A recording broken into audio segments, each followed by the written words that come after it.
தண்ணீர் எடுக்கச் செல்லும் லாரிகள் பறிமுதல் செய்யப்படுவதை கண்டித்து தனியார் தண்ணீர் லாரி உரிமையாளர்கள் சங்கம் இன்று முதல் காலவரையற்ற வேலை நிறுத்தத்தில் ஈடுபட்டுள்ளன.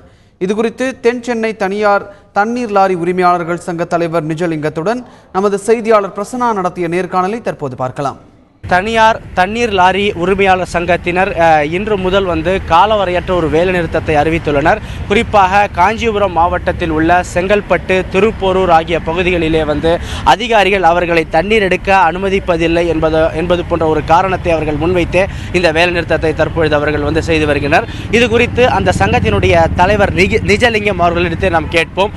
சார், இப்போ இன்று முதல் ஒரு காலவரையற்ற ஒரு வேலைநிறுத்த போராட்டத்தை நீங்கள் அறிவிச்சிருக்கீங்க. என்ன காரணத்துக்கோசரம் இந்த வேலைநிறுத்த போராட்டத்தை அறிவிச்சிருக்கீங்க? என்ன மாதிரியான பாதிப்புகளை நீங்கள் சந்திக்கிறீங்க? அதை பற்றி சொல்லுங்கள் சார். அரசாங்க அதிகாரிங்க நான் இவ்வளோ நாளாக ஒரு 20 ஆண்டாக நாங்கள் தண்ணி சர்வீஸ் பண்ணின்னு வரோம். சென்னையில் அரசாங்கம் 40% தண்ணி தான் மெட்ரோ வாட்டரில் சர்வீஸ் பண்ணுறாங்க. நாங்கள் 60% வண்டியை வச்சு நாங்கள் சர்வீஸ் கொடுத்துக்கிட்டு வரோம்.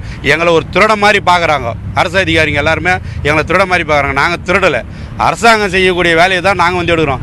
ஒரு தனியாரில் கொள்ளை அடிச்சுக்கிட்டோ இல்லை நாங்களோ தனியாக எதுவும் எடுக்கலை. அரசாங்கம் முறையான அனுமதி கொடுத்தா நாங்கள் அந்த அனுமதியோடு தண்ணி எடுக்கிறது நாங்கள் ரெடியாக இருக்கிறோம். அது அரசு தான் எங்களுக்கு தண்ணி எடுக்கிறது அனுமதி கொடுக்கணும்.